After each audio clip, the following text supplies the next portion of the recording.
اللي في الصورة قدامك دي خلية محتاج أعمل خلية زيها بالظبط. هنعمل إيه؟ قالك هنعمل حاجة اسمها سيل ديفيجن، انقسام للخلية.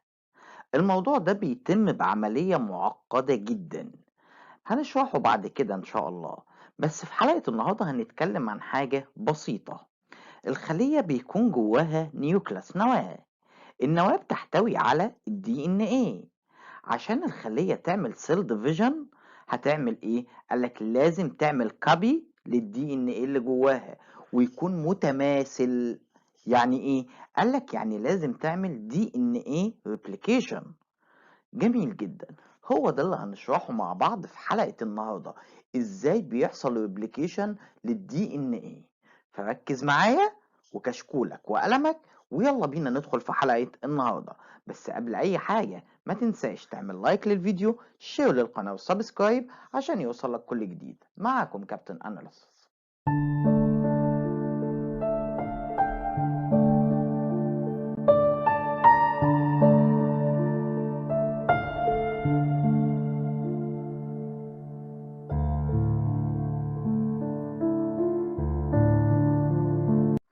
لو بصيت على شريط الدي ان ايه اللي قدامك هتلاقيه بيتميز باكتر من حاجة. اول حاجة انه الدبل ستراند، ما بين قوسين دبل هيليكس. يعني ايه؟ يعني شريطين ملفوفين على بعض على شكل حلزوني. تاني حاجة ودي مهمة جدا، انه انتي بارالل، يعني الشريطين عكس بعض، يعني الشريطين كومبلمنتري لبعض، مكملين لبعض. طب انا عشان اعمل دي ان ايه ريبليكيشن محتاج ايه؟ قالك اول خطوة محتاج تفك الشريطين عن بعض. الشكل الحلزوني ده محتاج نفكه. الموضوع ده بيحصل عن طريق انزيم. الانزيم ده اسمه هيليكيز، وده وظيفته انه هيفك شريط الدي ان ايه من منطقة اسمها فورك. كده انا اصبح عندي الشريطين للدي ان ايه. طب ركز معايا، انا عاوز احدد اتجاه الدي ان ايه. هيتحدد بناء على ايه؟ قالك بناء على ذرتين الكربون اللي هو 3 و5. وبما ان الشريطين كومبلمنتري لبعض، مكملين لبعض، فركز معايا. هيبقى عندي شريط اتجاهه من 5 ل3، وشريط تاني اتجاهه من 3 ل5. يبقى اول انزيم كان معايا وهو الهيليكيز، وقلنا وظيفته ان هيفك شريط الدي ان ايه. طيب، تاني انزيم عندي هستخدمه وهو الدي ان ايه بوليميريز. يا ترى ايه وظيفته؟ قالك ده هيقوم ببناء شريط الدي ان ايه الجديد. بس في مشكلة صغيرة، انه بيشتغل في اتجاه معين من 5 ل3. حلو الكلام. بعد كده عندي انزيم تاني اسمه ار ان ايه برايميز، وده هيحدد للدي ان ايه بوليميريز يشتغل منين. ازاي الموضوع ده بيحصل؟ قالك في شريط الدي ان ايه الجديد هيجي انزيم الار ان ايه برايميز يحط قطعة جينية من الار ان ايه، ويقول للدي ان ايه يلا بعد اذنك اشتغل من المنطقة دي. اخر انزيم معانا وهو الدي ان ايه لايجيز، وده اللي هيعمل التئام عندنا. انا عاوزك تركز عشان هشرح لك بالتفصيل. بس الاول هقول لك حاجه مهمه جدا. انت نسيت تشترك في القناه وتعمل لايك على الفيديو وتفعل زر الجرس. بعد اذنك انزل يلا بسرعه اعمل سبسكرايب للقناه، وكمان فعل الجرس عشان يوصل لك كل جديد. يلا بينا نشرح اكتر. دلوقتي احنا فكينا شريط الدي ان ايه. قالك اصبح عندنا شريطين من الدي ان ايه.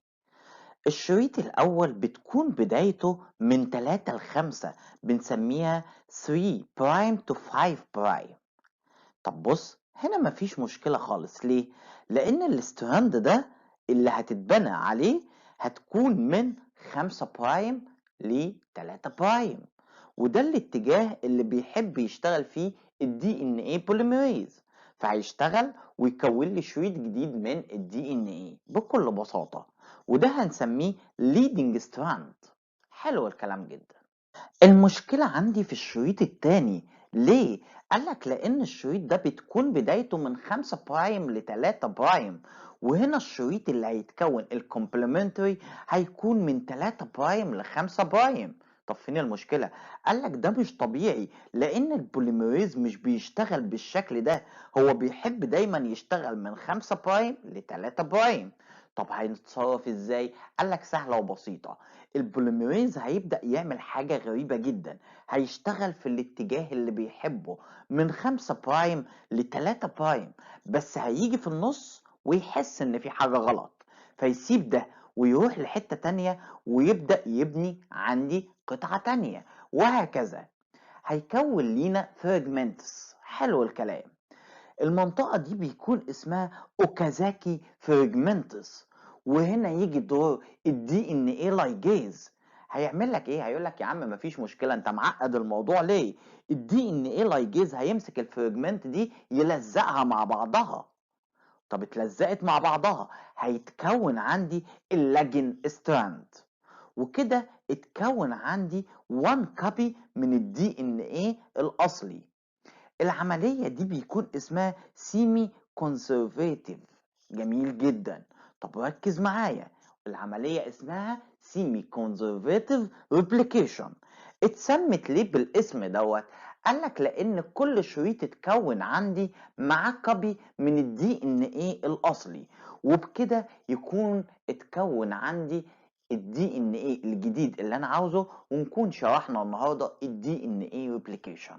دي كانت حلقة النهاردة. لو انت شايف اننا بنتعب في المحتوى بتاعنا، ما تبخلش علينا بتعليق في الكومنتات. اتمنى الحلقة تكون مفيدة، ولو عجبتك الحلقة ما تنساش تعمل لايك للفيديو، شير للقناة وسبسكرايب عشان يوصلك كل جديد. كان معاكم كابتن اناليسيس.